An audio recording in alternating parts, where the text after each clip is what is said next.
എന്താണ് kidney stone അല്ലെങ്കിൽ മൂത്രത്തിൽ കല്ല് എന്ന് ചിന്തിച്ചിട്ടുണ്ടോ?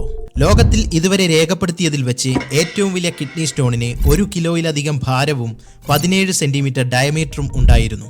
രക്തത്തിലെ മാലിന്യങ്ങളും അധികമുള്ള വെള്ളവും അരിച്ചെടുത്ത് മൂത്രമാക്കി മാറ്റി ശരീരത്തിൽ നിന്നും പുറന്തള്ളുക എന്നതാണ് വൃക്കകളുടെ പ്രധാന ജോലി.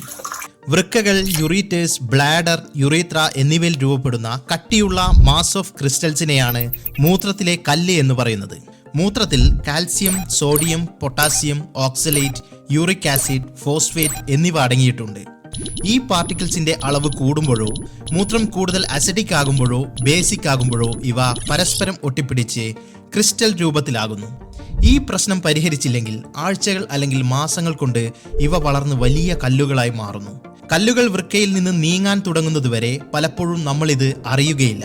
കല്ല് യുറീറ്റേഴ്സിലേക്ക് പ്രവേശിക്കുമ്പോൾ അതിൻ്റെ മൂർച്ചയുള്ള ഭാഗങ്ങൾ ആന്തരിക ഭിത്തികളിൽ പോറലുകൾ ഉണ്ടാക്കുന്നു.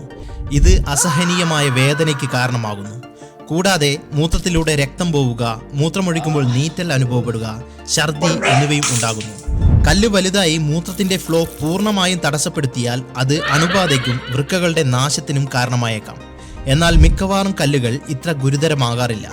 5 മില്ലിമീറ്റർ താഴെ ഡയമീറ്ററുള്ള ചെറിയ കല്ലുകൾ പ്രത്യേക ചികിത്സയൊന്നുമില്ലാതെ തന്നെ മൂത്രത്തിലൂടെ പുറത്തേക്ക് പോകും.